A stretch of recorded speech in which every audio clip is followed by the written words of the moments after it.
Imaginem só. Um arquivo. Não um arquivo qualquer, mas uma coleção de documentos tão sensíveis, tão chocantes, que um governo poderoso decidiu escondê-los do mundo. Por 50 longos anos, esse arquivo permaneceu trancado, envolto em camadas de segredo e negação. Ele guardava a história de um projeto tão sombrio que parecia saído de um filme de ficção científica, mas que era assustadoramente real. Estamos falando de uma época em que a linha entre o patriotismo e a loucura se tornou perigosamente tênue. Uma época em que a busca pelo poder justificou o injustificável. Esse arquivo continha a prova de que, em nome da segurança nacional, seres humanos foram transformados em cobaias, suas mentes invadidas e suas vidas destruídas. O nome desse projeto? MKUltra. O que leva uma nação que se orgulha de sua liberdade a mergulhar em um abismo tão profundo de ilegalidade e crueldade? A resposta, como muitas vezes acontece na história, está no medo.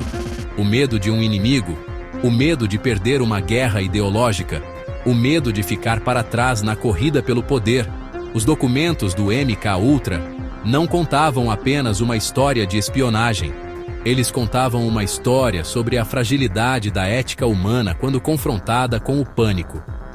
Eles eram um testamento sombrio de como instituições criadas para proteger os cidadãos podem, em segredo, se voltar contra eles das formas mais perversas. A existência desse arquivo, por si só, já era um escândalo. O seu conteúdo, então, era uma bomba relógio. A revelação não aconteceu de uma vez. Ela veio em fragmentos como um quebra-cabeça macabro montado peça por peça ao longo de décadas. Primeiro, surgiram os rumores, as histórias sussurradas nos corredores do poder, tratadas como teorias da conspiração. Depois, vieram os vazamentos, as investigações tímidas, os relatórios oficiais que mais escondiam do que revelavam. A verdade completa permaneceu oculta, deliberadamente enterrada sob ordens diretas das mais altas esferas. A ordem era clara: queimar tudo, destruir as provas, apagar da história esse capítulo vergonhoso. Mas, como a vida sempre encontra um caminho, a verdade também. E o que sobreviveu ao fogo foi suficiente para chocar o mundo.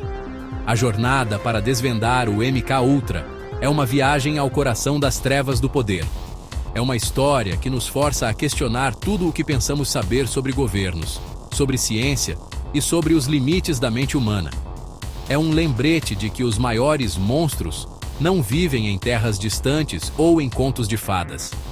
Às vezes, eles usam ternos, trabalham em prédios governamentais e assinam suas atrocidades em memorandos oficiais. Este não é apenas um relato histórico, é um alerta. Um alerta sobre o que pode acontecer quando o segredo se torna a norma e a humanidade é sacrificada no altar da segurança a qualquer custo. Vamos abrir esse arquivo juntos.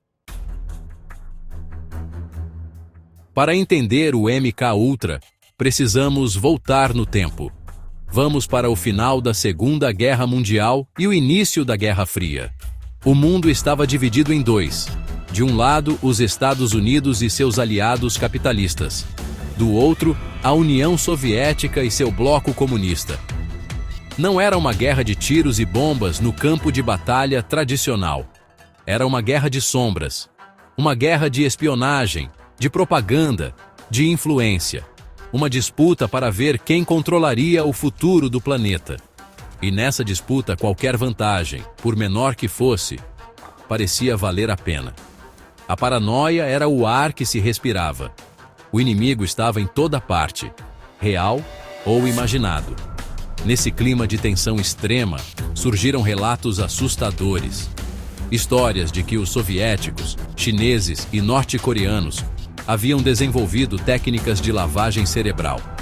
Soldados americanos capturados durante a Guerra da Coreia apareciam em confissões filmadas, denunciando seu próprio país.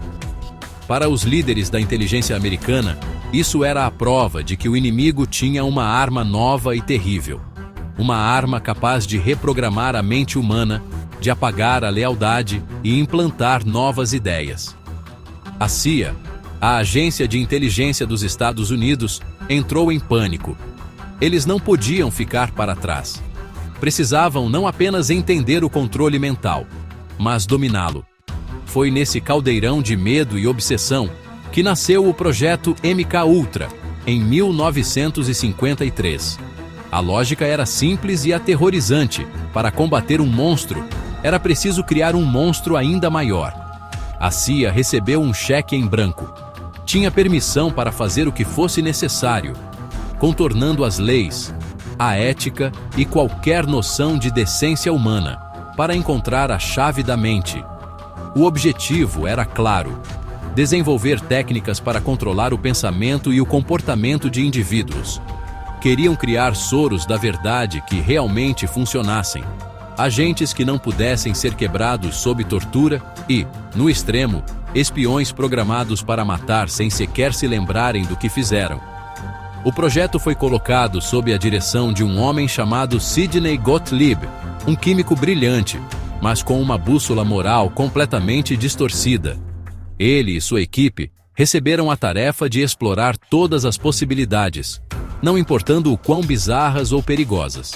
Eles mergulharam no estudo de drogas psicodélicas, hipnose, privação sensorial, abuso psicológico, tortura sexual e até mesmo operações elétricas no cérebro.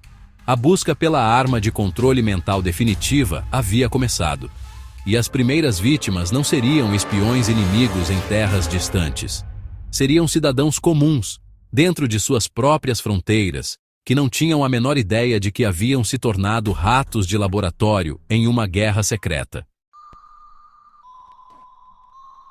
As práticas do MKUltra eram um verdadeiro catálogo de horrores, conduzidas sob o mais absoluto sigilo. O pilar central do projeto era o uso de substâncias psicoativas, e a droga favorita de Sidney Gottlieb era o LSD.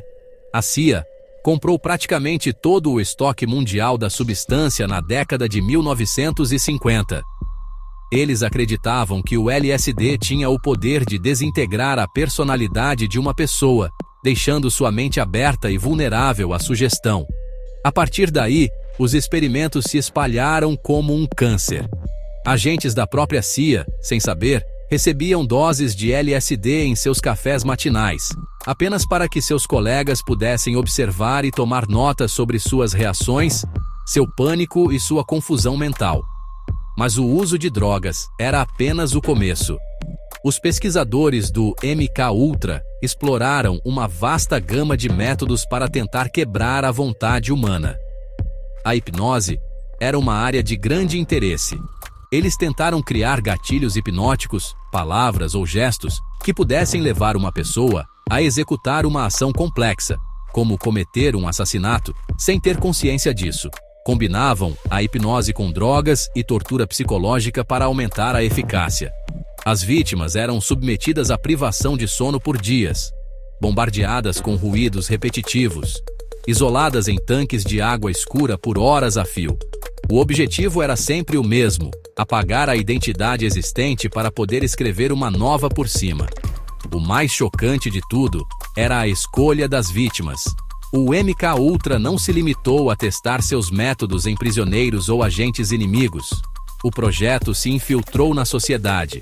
Experimentos foram realizados em hospitais psiquiátricos, com pacientes que já estavam em uma condição vulnerável. Eles foram conduzidos em prisões, onde os detentos eram atraídos com promessas de redução de pena. E, de forma ainda mais sinistra, a CIA montou bordéis em cidades como Nova York e São Francisco. Nesses locais, homens eram atraídos, drogados sem seu conhecimento, e seus comportamentos eram filmados através de espelhos falsos. Eram pessoas comuns, vivendo suas vidas, que cruzaram o caminho do projeto e tiveram suas mentes violadas. O fio condutor de todas essas atividades era a total falta de consentimento. Ninguém sabia que estava participando de um experimento do governo. Não havia formulários de autorização, nem explicações sobre os riscos. Era uma violação fundamental dos direitos humanos e da ética médica. Tudo justificado pela lógica distorcida da Guerra Fria. O sigilo era a principal arma. Se ninguém soubesse o que estava acontecendo nos porões da inteligência, não haveria ninguém para reclamar. O MKUltra operava em um universo paralelo, um mundo sem leis, onde a curiosidade científica de seus executores não encontrava limites morais. Era um laboratório secreto onde a cobaia era a alma humana.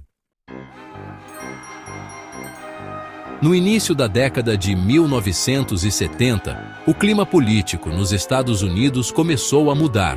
O escândalo de Watergate abalou a confiança do público no governo e expôs uma cultura de segredo e ilegalidade no coração do poder. Jornalistas investigativos e comitês do Congresso começaram a farejar outras histórias, a puxar outros fios soltos. O então diretor da CIA, Richard Helms, sentiu o perigo se aproximando. Ele sabia que se o público descobrisse a verdadeira natureza do MKUltra, as consequências seriam catastróficas para a agência. A verdade sobre os experimentos com LSD, a tortura e os testes em cidadãos desavisados não podia vir à tona. Em 1973, temendo que as investigações do Congresso chegassem até seus arquivos mais sombrios, Helms tomou uma decisão drástica. Ele deu uma ordem verbal direta: destruam todos os registros do MKUltra. A ordem foi repassada para Sidney Gottlieb, o mago das trevas do projeto, que supervisionou pessoalmente a queima de caixas e mais caixas de documentos. Relatórios de experimentos, anotações sobre as reações das vítimas, resultados de testes, tudo foi transformado em fumaça e cinzas. Foi uma tentativa deliberada de apagar um capítulo vergonhoso da história americana, de garantir que as provas dos crimes cometidos em nome da segurança nacional desaparecessem para sempre. Acreditava-se que a operação tinha sido um sucesso. Por um tempo, pareceu que eles haviam conseguido.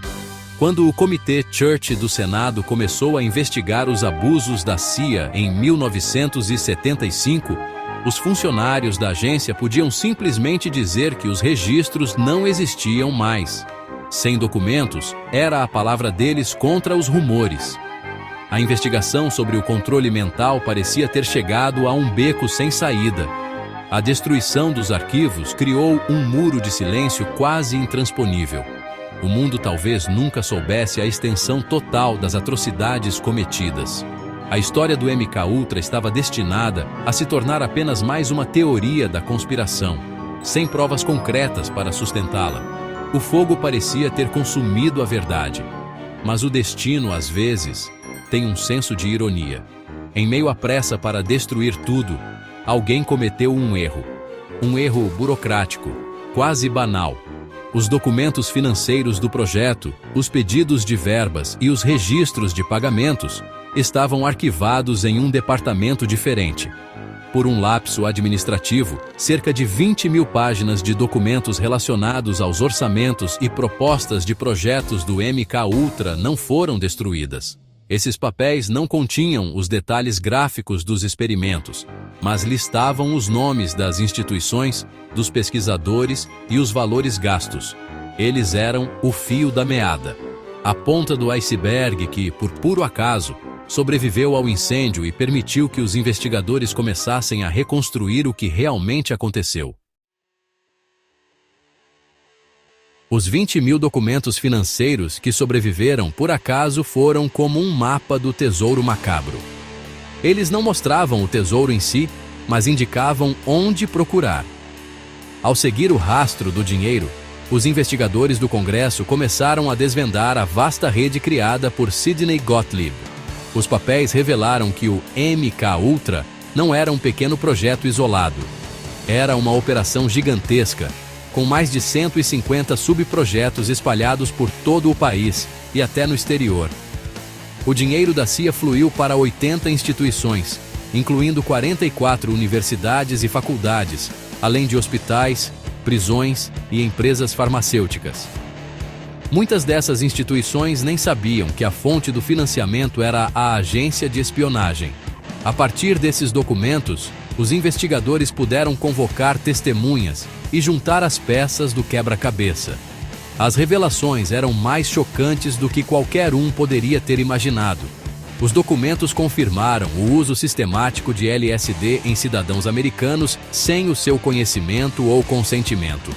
Descobriu-se que os experimentos eram conduzidos não apenas em adultos, mas também em crianças, algumas com apenas 7 anos de idade, em um orfanato no Canadá.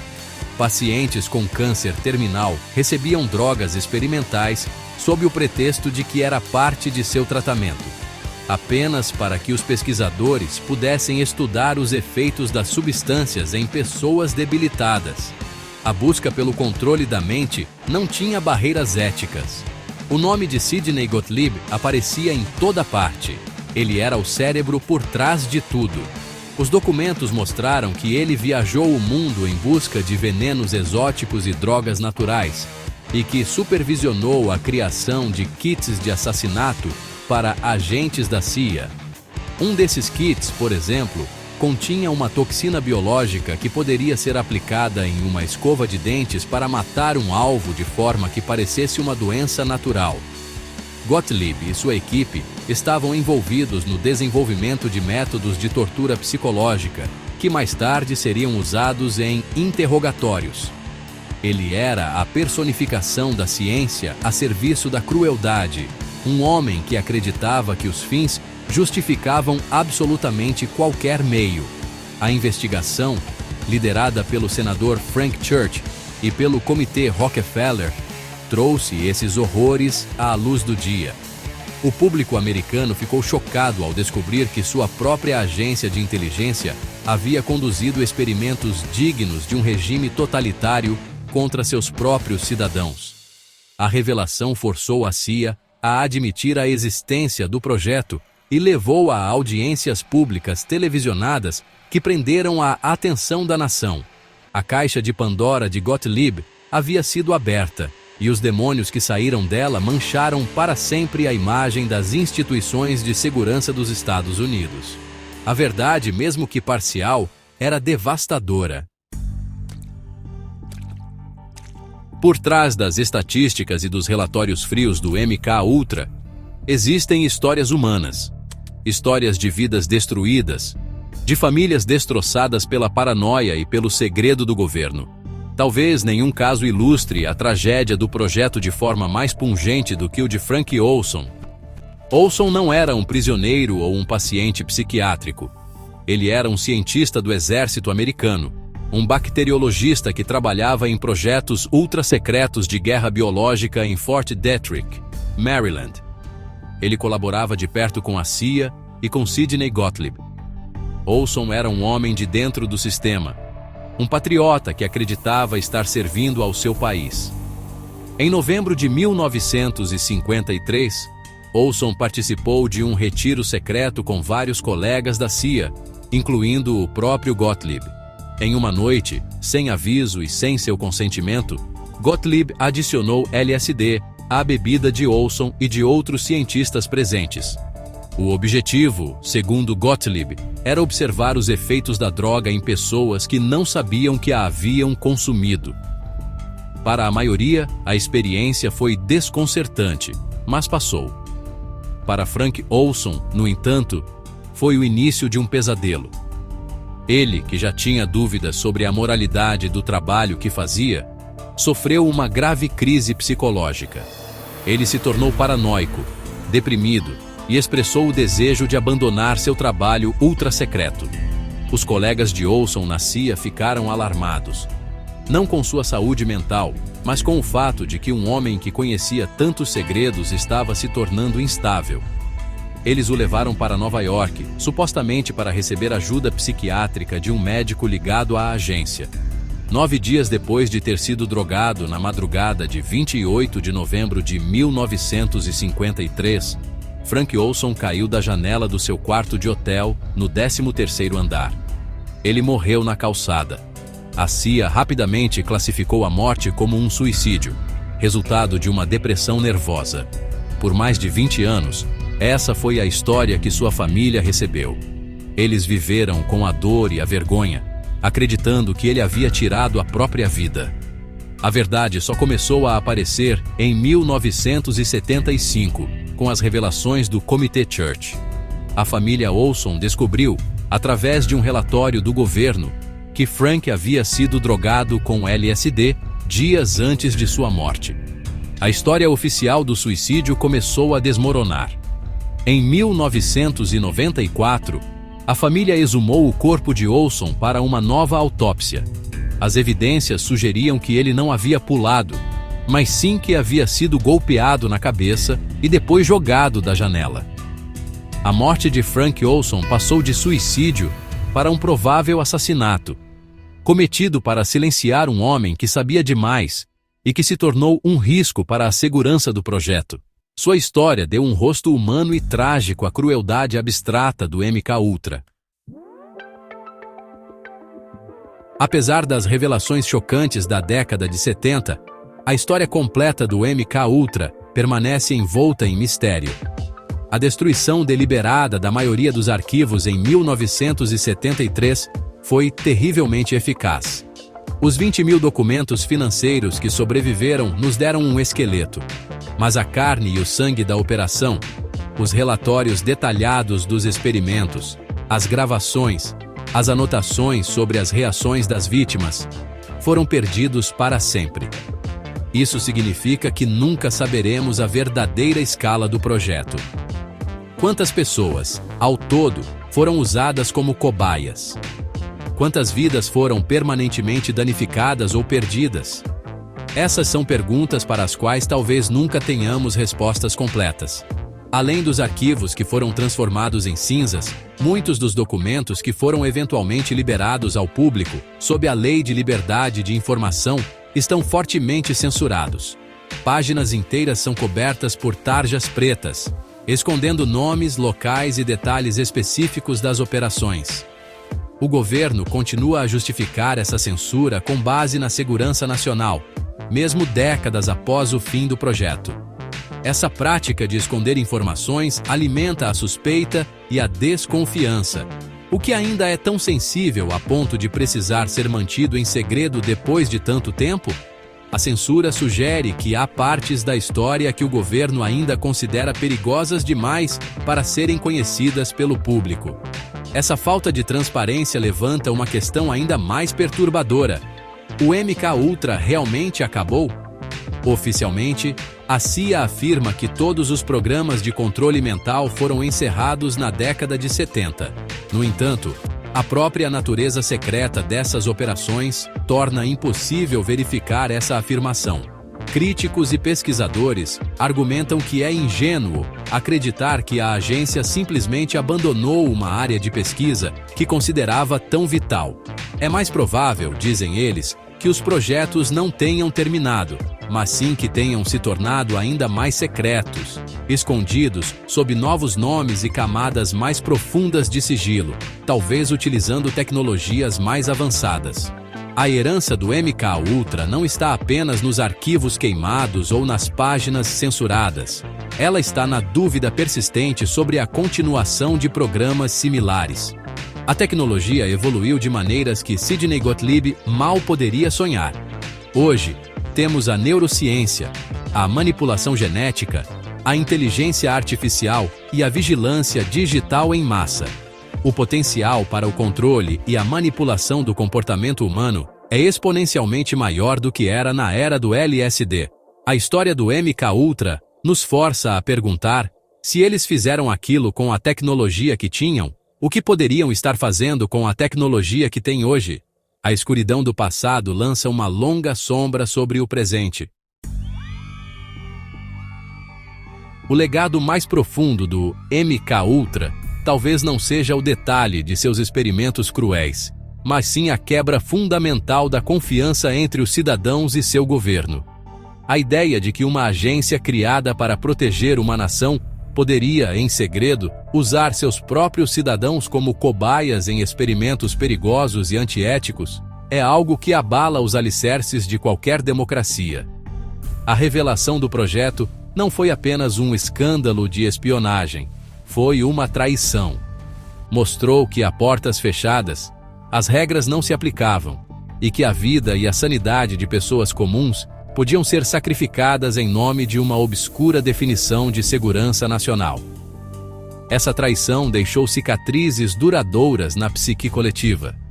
O MKUltra tornou-se um símbolo poderoso para todos aqueles que desconfiam da autoridade e do poder do Estado. Ele alimenta teorias da conspiração, algumas mais plausíveis que outras, porque prova que o impensável já aconteceu. Quando a verdade revelada é tão bizarra e terrível, torna-se mais fácil acreditar que outros segredos igualmente sombrios podem estar escondidos. A história do projeto serve como um exemplo concreto de que a paranoia governamental pode levar a atrocidades reais. A confiança, uma vez quebrada de forma tão espetacular, é extremamente difícil de ser reconstruída. A sombra do MKUltra paira sobre cada negação oficial e cada documento censurado. Além disso, o episódio expôs uma falha crítica nos mecanismos de supervisão das agências de inteligência.